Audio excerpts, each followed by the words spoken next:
Assalamualaikum warahmatullahi wabarakatuh. Perkenalkan, nama saya Ade Eka Putra, berasal dari Universitas Mahaputra Muhammad Yamin Kota Solo, pendidikan biologi FKIP. Pada kali ini saya akan membahas mengenai tugas inovasi pembelajaran, yakni observasi yang berjudul analisis keefektifan pembelajaran online di masa pandemi COVID-19. Langsung saja kita masuk materi. Yang pertama, saya akan membahas sedikit tujuan penelitian ini adalah mendapatkan informasi tentang keefektifan proses pembelajaran online di masa pandemi COVID-19. Proses belajar di rumah dilaksanakan dengan ketentuan sebagai berikut. Yang pertama, belajar dari rumah melalui pembelajaran daring atau jarak jauh dilaksanakan untuk memberikan pengalaman belajar yang bermakna bagi siswa. Yang kedua, belajar dari rumah dapat difokuskan pada pendidikan kecakapan hidup antara lain mengenai pandemi COVID-19. Yang ketiga adalah aktivitas dan tugas pembelajaran. Belajar dari rumah dapat bervariasi antar siswa sesuai minat dan kondisi masing-masing, termasuk mempertimbangkan kesenjangan akses atau fasilitas belajar di rumah. Yang keempat adalah bukti atau produk aktivitas belajar dari rumah diberi umpan balik yang bersifat kualitatif dan berguna dari guru tanpa diharuskan memberi skor atau nilai kuantitatif. Masuk pada metode penelitian. Penelitian ini menggunakan metode kualitatif eksploratif dengan pendekatan induktif. Menurut Ari Kunto pada tahun 2006 halaman 7 menjelaskan bahwa penelitian eksploratif merupakan penelitian yang bertujuan untuk menggali secara luas tentang sebab-sebab atau hal-hal yang mempengaruhi terjadinya sesuatu. Metode ini digunakan untuk mendapatkan informasi keefektifan sistem pembelajaran online, di mana tempat saya meneliti yaitu SMA 2 Kota Solo selama masa pandemi COVID-19. Penelitian menggunakan pendekatan induktif. Menurut tim dosen UPI pada tahun 2015 halaman 151 adalah pendekatan yang menekatkan proses berpikir yang mengutamakan sesuatu masalah, pengumpulan data, hipotesis, analisis data, dan kesimpulan atau pemecahan masalah. Dalam penelitian ini, responden yang berkaitan sebanyak 5 orang dan dari SMA 2 Kota Solo, terdiri dari 1 guru, 5 murid. Untuk menjaga kerahasiaan identitas responden, peneliti memberi nama responden A, B, C, D, E, dan F. Wawancara dilakukan terstruktur dengan pertanyaan yang disusun dan dikaitkan serta dikembangkan dengan literatur terkait. Bisa dilihat tabel responden. Saya jelaskan sedikit. Yang A adalah jenis kelaminnya perempuan, usianya 18 tahun, statusnya pelajar, pendidikan terakhir SMA. Yang kedua adalah B, perempuan, usia 17 tahun, status pelajar, pendidikan terakhir adalah SMA. Yang C adalah laki-laki, usia 19 tahun, status pelajar, pendidikan SMA. D, laki-laki, usia 18 tahun, status pelajar, pendidikan terakhir adalah SMA. Yang E adalah laki-laki, usia 17 tahun, status pelajar, pendidikan terakhir adalah SMA. Yang F terakhir, perempuan, usia 51 tahun, statusnya guru, pendidikan terakhir adalah S2. Dari responden tersebut, peneliti memberikan 6 pertanyaan. Yakninya, yang pertama adalah jelaskan bagaimana dampak COVID-19 terhadap proses belajar murid. Yang kedua adalah bagaimana tanggapan mengenai proses belajar yang dijalani saat ini. Yang ketiga adalah sejak kapan metode belajar yang dijalani saat ini atau e-learning diterapkan. Yang keempat adalah apa media yang diterapkan guru dalam PBM di masa pandemi. Yang kelima adalah berapa jam per hari menggunakan waktu untuk melaksanakan dan mengulang-ulang kembali pembelajaran. Yang keenam adalah proses belajar yang dijalani saat ini efektif dalam mencapai harapan dari kegiatan belajar murid. Dari 6 pertanyaan tersebut, peneliti mendapatkan hasil yakninya dari 6 pertanyaan yang ditanyakan kepada 6 responden, peneliti mendapatkan hasil yaitu menerapkan pembelajaran e-learning yang menggunakan aplikasi bantuan yakni Google Classroom. Alasan peneliti mengambilnya adalah pembelajaran e-learning akan terus harus dilakukan mengingat belum tuntasnya wabah COVID-19 di Indonesia dan membantu pencegahan penyebaran COVID-19 sehingga sampai saat ini masih belum ditentukan kapan akan masuk sekolah kembali untuk pembelajaran tatap muka. Kurangnya sarana dan prasarana yang dipengaruhi oleh faktor ekonomi dan ketidaksiapan teknologi juga menjadi sesuatu hambatan dalam berlangsungnya kegiatan belajar online, sehingga hasil belajar yang diberikan oleh pembelajar tidak 100% lancar atau efektif.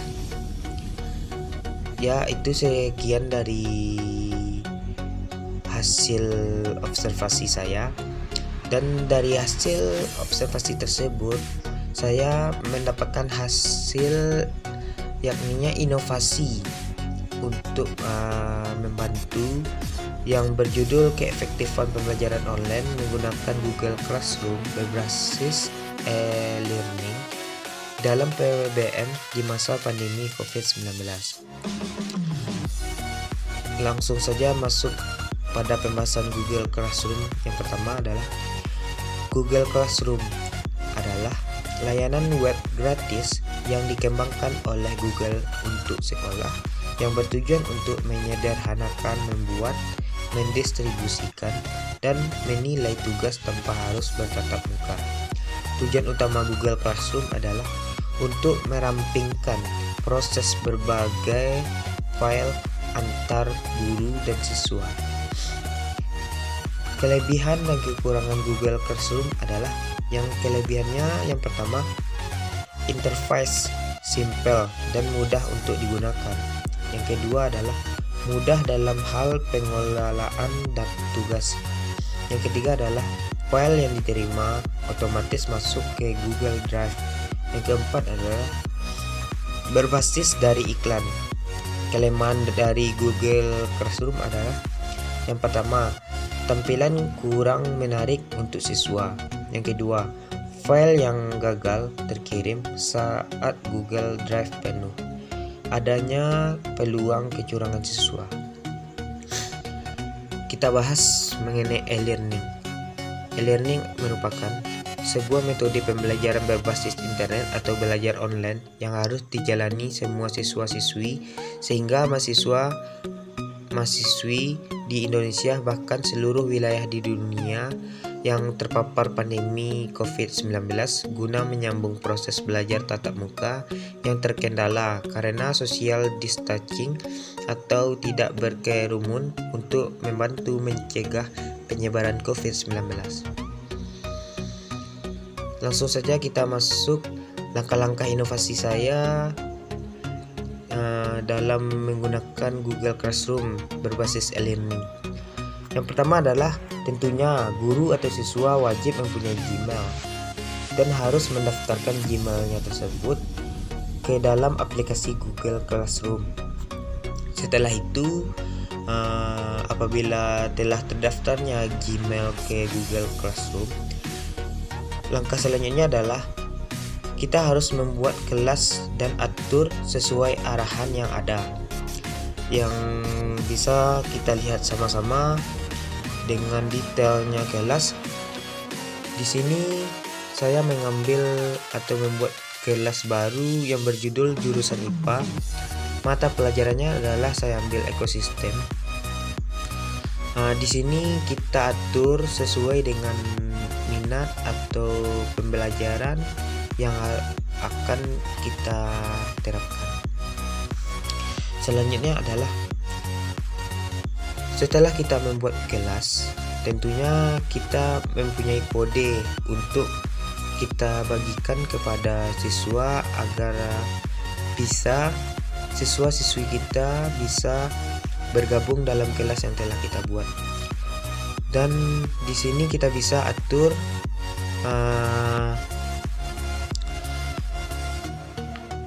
dan memberitahukan jadwal pembelajaran. Selanjutnya adalah pada tabel tugas.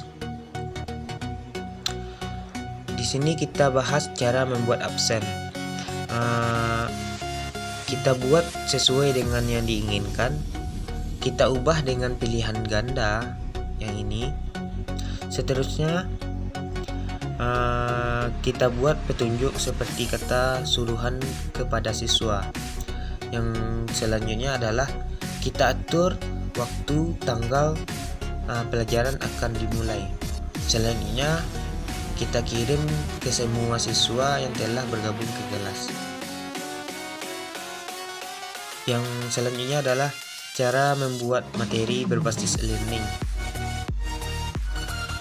Di sini saya membuat judul ekosistem.